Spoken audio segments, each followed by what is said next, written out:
Good evening, everyone. It's good to be here to support the workers. I've been involved in progressive struggles going back to the early 60s. And certainly I come out to support the BART workers and any other workers, because this city, this country would not move, would not operate without the workers, period. And the workers need to be treated fairly and justly and have a decent wage. Steve was mentioning BART expansions and so forth. I know that there's extension that's happening in the making now between the Coliseum BART station and the airport, and BART will be considering raising those fares. Right now you have to catch that airporter from the Coliseum station. I believe it costs about $5. So they're supposed to be discussing possibly increasing those fares at some point. But I'm also here, and certainly will express people's concern, or workers' concerns to BART, because I'm a member of the what's called the Title VI Environmental Justice Advisory Committee for BART. So in terms of expressing any particular concern that the workers have or riders have to BART and through that particular committee, I certainly will do that. As Steve indicated, I've been fighting for justice, period, from all angles, not only environmental justice as director of the West County Toxics Coalition here in Richmond, addressing the Chevron refinery for the past 30 years, but justice, period, for everyone. And that's the way that we will win. We need a fair and just society. Many corporations don't even pay taxes, and they benefit from public services, and that needs to stop. But it won't stop until we the people, we the workers band together and demand that it stop once and for all. Power to the workers. Power to the workers. Power to the workers. Power to the workers. I want to talk about workplace bullying. It's still going on here in Richmond, and public workers are suffering. And that means public service is suffering. So when the citizens pay their taxes, they're not getting all they should get, because the public workers are being abused. And we need the community to actually realize that we need help to provide you quality service. So the Richmond City Council and the Richmond Human Rights and Human Relations Commission, because the city of Richmond is a human rights city, are preparing proclamations for Freedom from Workplace Bullies Week, October 20th through 26th. So at least, hopefully that week, we get a reprieve and we can actually do the best job for the community in the city of Richmond. I want to introduce Kathleen Sullivan, who is the president of Black Women Organized for Political Action, and she's also on the Richmond Human Rights and Human Relations Commission. And she is an advocate for human rights and the support of the community. So I just wanted to have her speak to you all so you understand how the community is surrounded and working with us to prevent workplace bullying. Jamie, I love you. I just want to start out by saying that for most of you, when I got here, I passed out the Universal Declaration of Human Rights, and if you don't have one, Stacie has some copies right there. If you don't know it, the city of Richmond about 2 years ago became a human rights city. And I want to just read to you Article 19, which is one of the declarations. This means this is one of the articles that has been adopted by the city of Richmond as a principle in which the city stands for. So Article 19 reads, "Everyone has the right to freedom of opinion and expression. This right includes freedom to hold opinions without interference and to seek, receive, and impart information and ideas through any media and regardless of frontiers. This is the Bible for the city of Richmond. We've got held over here a particular document. This is actually an excerpt of a document around city policy, and I want to read you the important section of this. It reads, "City employees shall not be discouraged from or disciplined for the expression of their personal opinions on any," everybody say it with me, any matter. Then it says,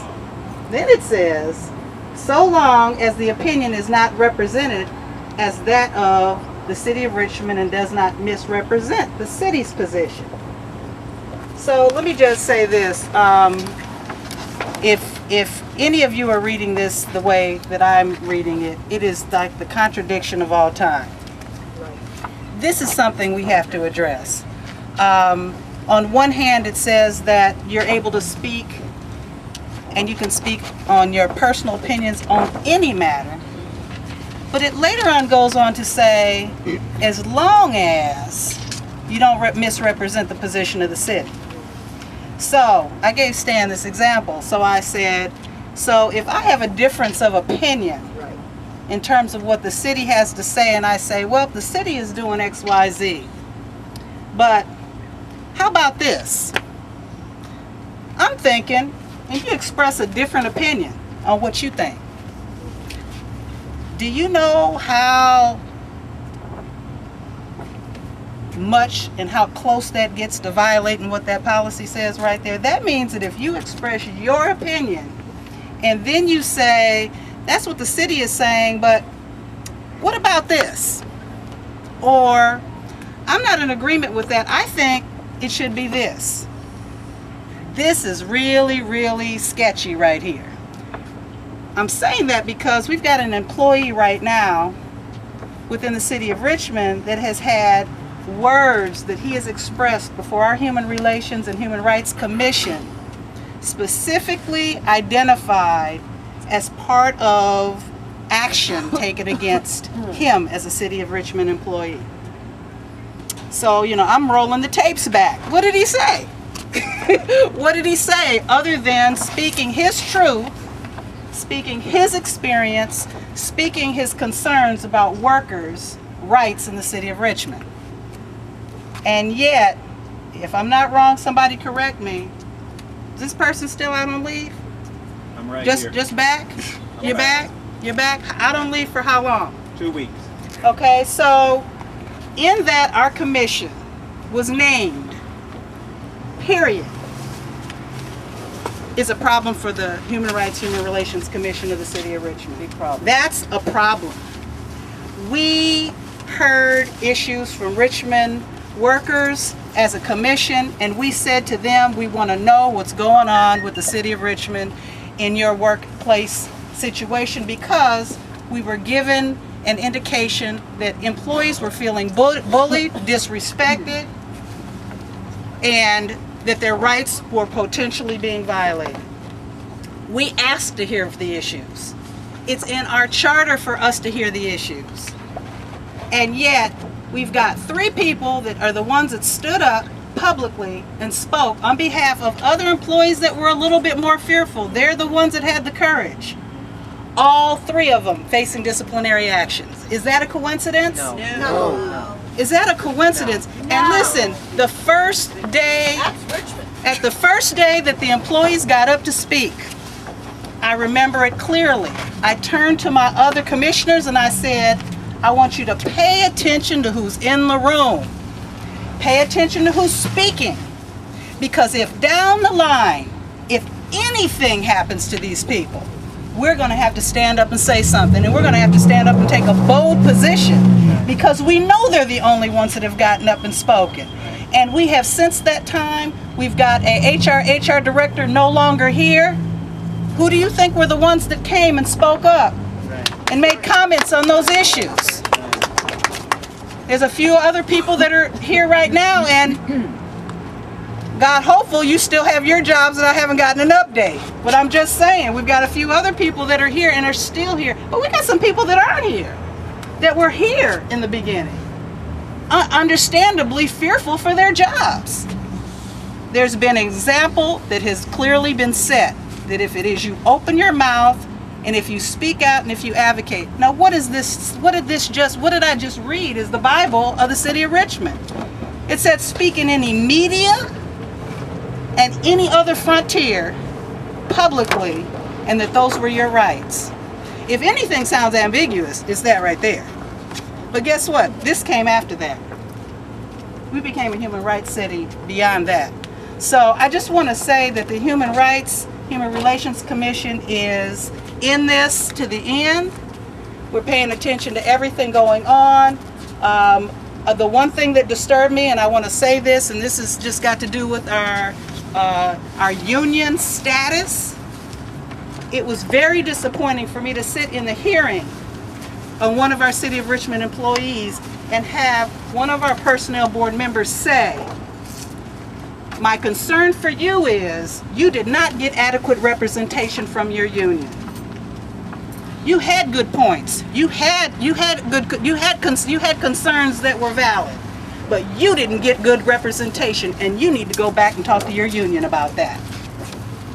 This is someone that didn't get a favorable decision, and this is the comment that was made right from the personnel board itself. We have got to make the unions accountable for workers in a way that they never have been before. I was told that these unions are sleeping on the job. Sleeping on the job. We got workers in need every day. We got a worker right now that is having to go to the next level. Why? Because the representation of really important issues was weak in comparison. Look at what they're coming up against. There were 5 or 6 attorneys sitting there in comparison to a union attorney that was sitting there, and I sat in many of those sessions. It was okay, but he was set up to win. That's right. He had the winning situation and he lost it. Yes. And he didn't lose it because the personnel board members weren't there to hear it. He lost it because he didn't argue the case the way the case should have been argued. What do we do about that? People keep saying to the workers, where is your union at? That's right. Everywhere I go that I talk on this issue, people are asking me, where is the employees union at?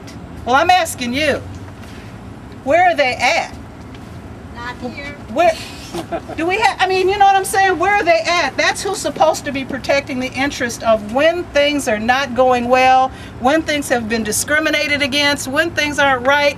That's supposed to be who's showing up. Well, we're now reaching out of the boundaries of the union right now to get legal counsel from somebody else that's willing to do some pro bono, because not only because we need it, but because this employee doesn't have any other recourse.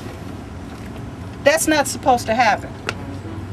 So, without further ado, I want to introduce the other person that sits by our side on the Human Relations Commission that provides leadership to the City of Richmond, that is an advocate for the rights of the people here in Richmond on every front, and that is our own City Council member, Jovanka Beckles. Well said, Kathleen. I feel like I can't come behind that other than, you know, in fact, I don't even know if I wanted to talk, to be perfectly honest, y'all. I'm really, I mean, y'all don't even hear me say this word often, but I'm pissed. And I'm pissed for a lot of reasons. This is just not right. This is so wrong on so many levels. And I'm also pissed because I'm a city council member and I feel like I don't even have the power to go and sit in front of the city manager and say, you can't do that. So they come up with us with all these other, you know, legal things like, well, you have to stay out of personnel issues. And, you know, I just feel like something has got to change in all this. Something has got to change because this is so wrong. But do know that on the 16th, the Human Rights Human Relations liaison, the Human Rights Commission has put forward an agenda item to address the issue of free speech and employees being able to do that. And I have to say that's a really smart thing to do, because what you all have to do, what we all have to do, there's a people's movement going on. See, this attack isn't just at this level. It's just people just being attacked all over. People, I mean employees are being attacked all over the place. I mean, look at the government. They don't even give a damn about, you know, the employees, but yet these Congress people they continue to get paid while the employees are sitting at home wondering, God dog it, how the heck am I going to pay my rent now because I got my pay doc? You know, for anybody to, it's like Stan, to get your pay doc, for those of you, that's wrong. Now, what really ticks me off is the fact that when Leslie was here, all that stuff she did, $40,000 worth of stealing from the city, and she didn't even get on suspension, but this man gets on suspension? What's wrong with that? There is something hugely wrong about that picture. But when I talk about a people's movement, that means that workers, everybody has to come together to right the wrongs and the injustices that we see going on in our society, the injustices that we see going on in our workplace. Now, I'm passionate because I'm a member of Local 1, Public Employees Local 1. I'm a union member. I'm your brother. I mean, I'm your sister, you know, and we're brothers and sisters in this movement. So here's the thing, though. When I'm told as a council member that I don't have any power to do anything and we don't have the power, that's a problem. But listen to this. We can do anything in city council. I've seen it happen. We can do anything. As long as there are 4 of us, Bill Lindsay would be afraid. If there are 4 of us that were like all about the employees, he'd be afraid and he'd do something. But right now, he knows, you know, that everybody's pretty much, you know, do what you need to do, Bill. You know, you're the man, you know. I'm not that way. That's not me. I don't believe that.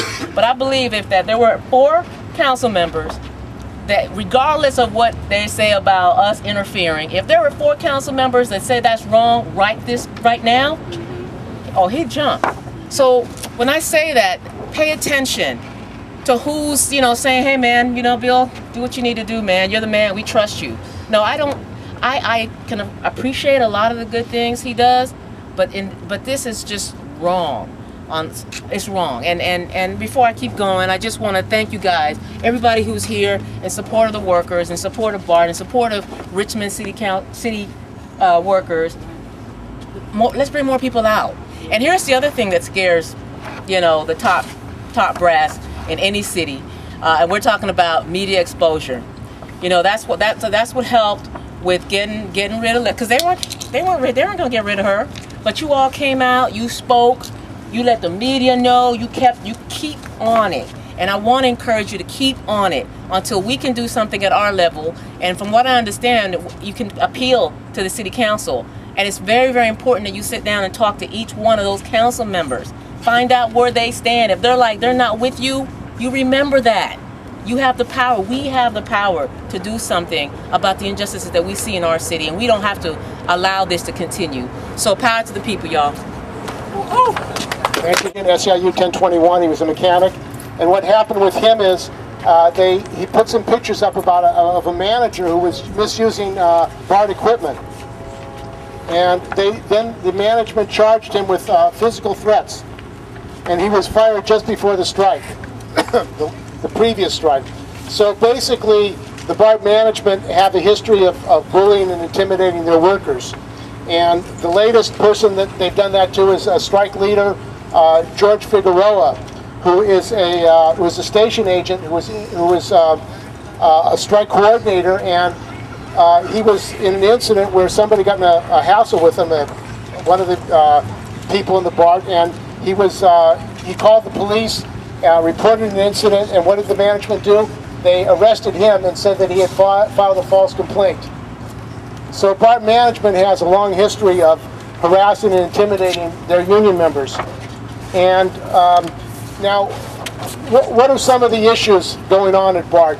Well, BART now has a surplus of $125 million, and they're going to have it for the next 3 years. Also, BART is expanding to San Jose, and it's expanded to other places in the Bay Area. And lo and behold, the BART Management and the Business Council, which represents corporations in Northern California, is saying that the BART workers, in order to make this expansion, the BART workers have to take a pay cut. In other words, they're going to have to pay for the expansion, for buying new railroad cars and other things. I would say that this is outrageous, that the BART workers have to take a pay cut to expand the BART system, but this is the position of management. Additionally, they're saying that they have to pay more for their health care, they have to pay more for their pensions, and they're only going to get a 9% increase, which would result in an actual pay cut. Now, these workers work very hard. They're trained workers, and they suffer a lot of problems. In fact, workers have been killed on BART because of the health and safety conditions on the trains. And as a matter of fact, the BART unions are trying to negotiate for better health and safety conditions, and they're being told by management, we don't even want to negotiate about that. It's something that we don't have to negotiate, the health and safety conditions. So the BART management has also hired a guy named Thomas P. Hawk. I don't know if people know about him. He's with Veolia Transportation Company, and they're involved in privatizing, outsourcing public transportation systems around the world, including in Palestine, where they run a bus system in apartheid Israel. So this guy, Thomas Hawk, has been paid $400,000 to come and negotiate. $400,000 when they have a labor department at BART. In other words, why would they hire a guy $400,000 a year to come to BART to negotiate when they have a labor relations department, other than they feel that he can attack the BART workers and blame them? So the likelihood is that there's going to be a strike. It's a provoked by management, and they're also trying to say that public workers should not have the right to strike. And we believe that that's outrageous. We believe that all workers should have the right to strike, and this is a basic human right, the right to withhold your labor. And we think that this attack on the BART workers is not an isolated attack, but public workers like teachers, and we'll have a teacher talking, are also facing attack with privatization right here in Richmond, an attack on teachers. So what we're saying is it's time that working people stand up, that we are going to defend the BART workers. If there are other workers who are without contracts in Northern California, there are over 1,000 Hayward SEIU 1021 workers, where Hayward management is telling them that they have to take pay freezes. That's in Hayward. In addition to that, there are 20,000 UC workers. The UC AFSCME workers, UAW workers, and Q have been told that they have to take pay cuts as well. They have to pay more for their pensions. So this attack on the BART workers is not isolated. And what we're saying is we have to unite all public workers. There are 1.5 million public workers in California, 1.5 million. But unfortunately, they're all divided up. Each group, each unit is fighting separately. And what we're saying is we have to start uniting not only with the workers, but also the community. And one of the things that we are calling for is a transit tax. Now, there's a transit tax in Oregon. A transit tax would mean that the employers, the corporations, the billionaires who benefit from BART would have to pay a tax to pay for BART. That would mean we could lower the fares for working people instead of making them pay the cost. BART is one of the highest paid transit systems in the world. If people use it, you spend a lot of money on BART. In New York and other cities, they have a flat rate, $2.50 for anywhere in the system. We think that you should have a similar rate or even free in BART, and the way to do that is to have a transit tax for the big corporations that benefit. When BART opens up a new station, guess what happens? The developers and the profiteers who have bought property at that station, their property skyrockets. The value of their property skyrockets. Why should they be taxed? They're benefiting from BART. The public agency, a public transit agency, they should pay the cost of the BART system. So we're going to have a number of speakers, and we're also, before we go on, I wanted to let you know there's going to be a mass rally for the BART workers on the 8th of October. It's going to be at Frank Ogawa Oscar Grant Plaza, the city of Oakland, 5 o'clock. That's on Thursday, October the 8th. And there'll be unions and community groups from throughout the Bay Area who will be going to that rally.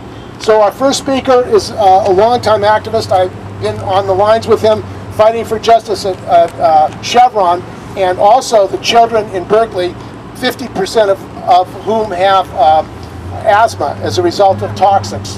And that's another thing. These corporations are not taking care of the working people, the children of Richmond who have been, because this is a matter of life and death really for people. Workers have been harassed, they've been terrorized, they've gotten sick. There's so many workers who've had to go out in disability, workers' comp, because of being harassed and bullied on the job. What kind of workplace environment is that when people are terrorized and can't do their job? There's an epidemic of workplace bullying and also blaming public workers. And if you want to look at what's going on in this country, look at what's happened with teachers. Teachers have been scapegoated and blamed for the problem in education. Their parents are working to survive. They blame the teachers for the lack of proper education. and the teachers are trying to do the best they can in Richmond and every other community, and instead what they're facing is charters and privatization. And we have with us this afternoon, speaking in solidarity, Mary Flanagan, who's Secretary of the Richmond Teachers Union, Union of Richmond Teachers Union. Welcome, Mary Flanagan. And she's been fighting to protect the students in her school who are sick and contaminated as a result of Chevron. Welcome. United Teachers of Richmond. Thank you.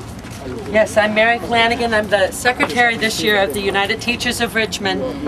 And 4 years ago, CTA came out and proposed, or was invited to propose, to make West Contra Costa Unified School District, which is 5 cities, a charter school district. The first in the state. It would be one of the biggest in the country. And the teachers fought it. The teachers were outraged, considered it the privatization of a public taxpayer enterprise, public schools, and recalled the president who had introduced CTA to do that. And we've had a progressive leadership since then. We've fought a privatization effort to take over our summer schools, and an entity that wanted Bell's schools that wanted to run their own teachers, run their own programs, with all the things that teachers have missed and have been fighting for through all these budget cuts. But they were going to have massive corporate money infused into this summer school program, and they weren't going to hire unionized teachers. And they were going to have the list of all the parents that participated to go out and campaign for charter schools.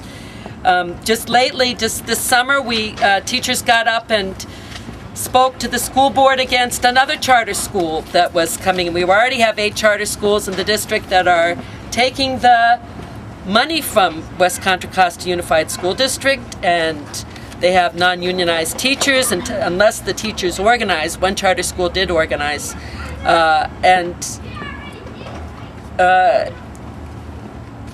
Speaking of workplace bullying, the district has put in principals that really have targeted teachers, bullied teachers. Bayview School, the teachers got together and protested in the morning, got together with the parents, removed a principal who was verbally abusing teachers and was off the wall. It was her first year ever to be a principal.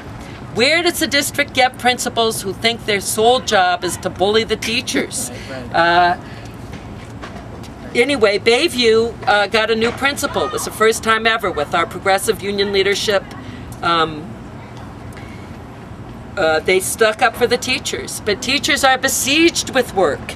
And just to speak to the BART issue, one of the worst things in our last contract was that families had to pay so much for the medical benefits. And of course, that's a national issue. But we definitely need single payer in California, at least. That's passed 4 times, and now we can't get it passed again. But I was at the NEA, the National Educators Association of Teachers. It's one of the AFT and NEA are the main teacher unions in the country, and a resolution was passed to support the BART workers, and then it was referred to the executive board committee. So, but the teachers are standing up for other workers. And yes, more power to you. That's right. And you're the yardstick of fighting against making workers pay for increased medical benefits and costs that are outrageous. And so more power to them. Public workers, federal workers have been laid off. And of course the people that did that are keeping their pay. They're being paid in Congress. Right. So they made sure they're getting paid. Right. What is this all about? And what it is about austerity. It's about the working class, attacking working people, poor people, black people. And I want to say something about BART, because the BART workers, the transit workers, a large number of them are black and Latino. And why are they being targeted? These workers have gotten finally some decent union jobs with decent money, and what do you know? They're targeting them and blaming them. And the BART Board of Directors, they represent the right establishment. That's it. Right. This guy, Thomas Hawk, is a union buster. He has a history of racism, racist attacks in the agencies that he's operated.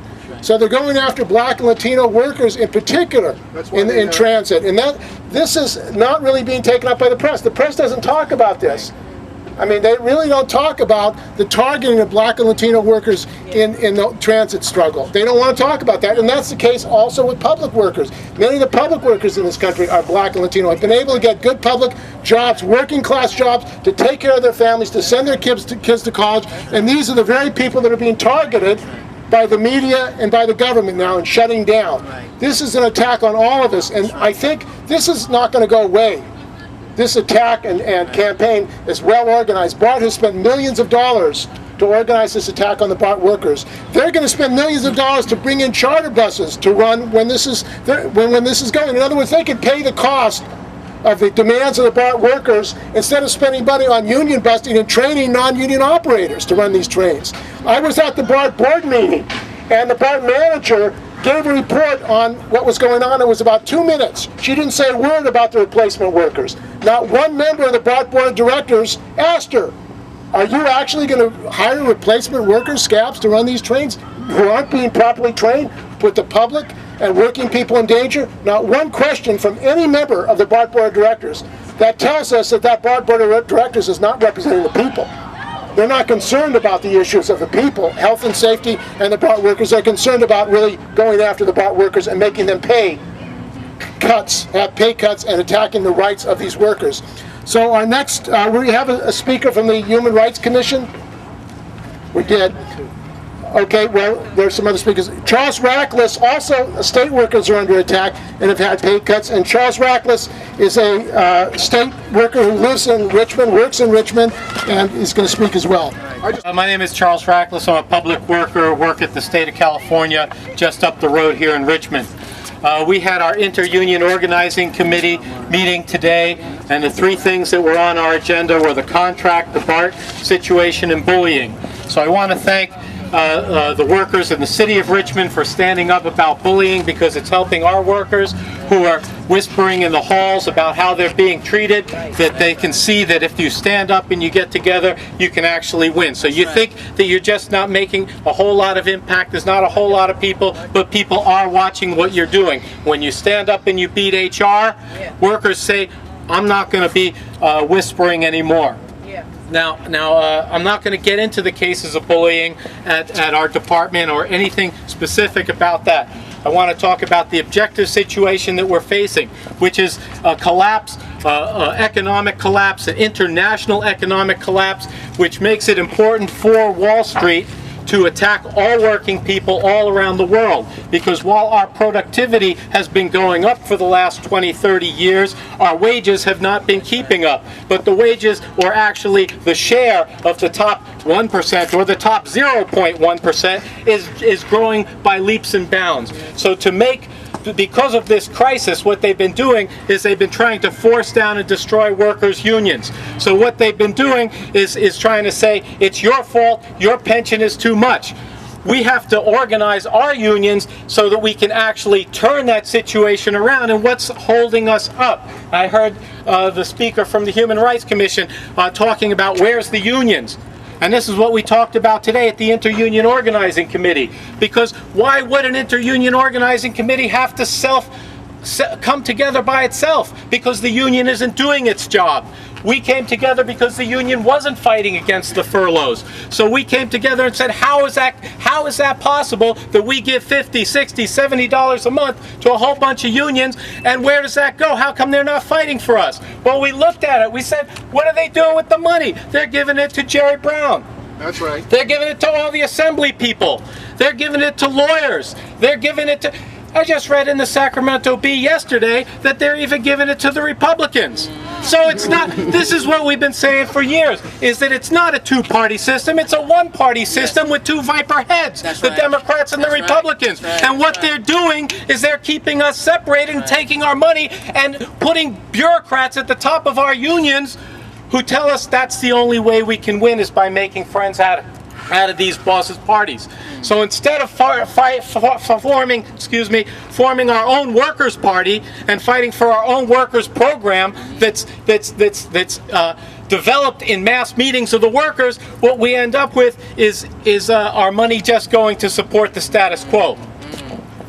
So we want to just take some of these lessons and understand what does this mean for us as public workers, that the BART workers are under attack. They're trying to tell us that the BART workers are overpaid. And I heard this 3 years ago when they had their last contract. So I looked it up. And you can find out how much every BART worker's made. And as you look into each department, you see it's a pyramid structure just like in every other public worker domain. And at the top, you got these people drawing down 150, 200, 225,000.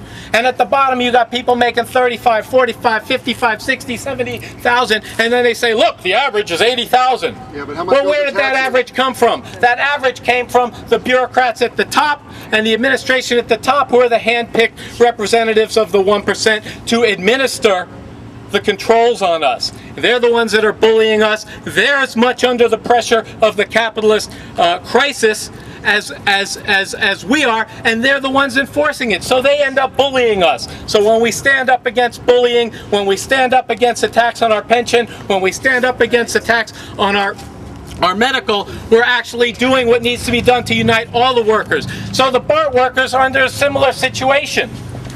Their unions have been doing the same thing. Their unions, leaderships, I hate to say unions, because the union only exists when the workers actually come together, and we have to ask, where are the workers coming together? We find out very often we're not allowed to have our own meetings. We only have informational meetings where you can't put anything on the agenda. You can't put your hand up and say, can I put a general strike on the agenda? They go, this is an informational meeting, that's not part of the agenda. Well, there is no agenda. They keep us off the agenda. The way that we can turn that around is we have to fight inside our unions to either take them back or replace them with a class struggle leadership. A leadership that develops its program from mass meetings of workers that are assembled to unite the entire class, not just our job unit, but to reach out to the unorganized, to reach out to the oppressed black and brown communities. And when people are being executed in our communities by killer cops, our unions should be in the forefront of leading that struggle. Right here in Vallejo, we know the case of Brother Romero being shot down by the cops. Where are our unions fighting that? In Oakland, the ILWU did turn out on October 23rd, 3 years ago, and turned out a big demonstration in defense of Oscar Grant and calling for jail the killer cops. We need actual, massive, general and political strikes that unite the entire working class around its own program, which means developing our program through those meetings. That means jobs for all. How do we get jobs for all? We have to say 30 hours work for 40 hours pay. We have to be able to give every person that wants a job a job. And what kind of pay? We don't want that $10 an hour minimum pay that Jerry Brown just passed up in Sacramento. That's slave wages. And then we've got people telling us 15, fight for 15. Even 15 is slave wages. Put together the numbers and see you can't survive on 15. We need to have those mass meetings called by our general strike committees to assemble price and wage committees of workers that say this is what we're going to fight for and this is what we're going to make the bosses pay. This can only happen when we take back our unions. That means we have to fight in our unions in a class struggle caucuses with a clear vision that it's a divide, it's a class war between the capitalists on one side and the workers on the other side. That's why our caucuses and our unions have to develop our program and move towards the formation of a workers' party. That's how we're going to be able to turn the situation around. That's how we're going to be able to win a BART strike, is when the workers come together and say, we're going to step right past the Democrats. We're going to step right past the entrenched leaderships in the AFL-CIO and change to win coalition, because they're the ones that are tying us to the class enemy. So that's my perspective. That's what we're fighting for in the Inter-Union Organizing Committee. Thank you very much. Elliot. I'm in IWW, the Industrial Workers of the World. I'm also working with the IWW Environmental Unionist Caucus. When it comes down to BART workers, you know, an attack on transit workers is also an attack on the environment. And you know, and especially here in Richmond, you know, we see that USW workers are being attacked, and the community is being attacked, and the democracy here is being attacked by Chevron. And so beyond just the workers, you know, we also need to unite environmentalists and with the workers, who they often try to divide, you know, with the whole jobs versus environment myth. And that is a myth.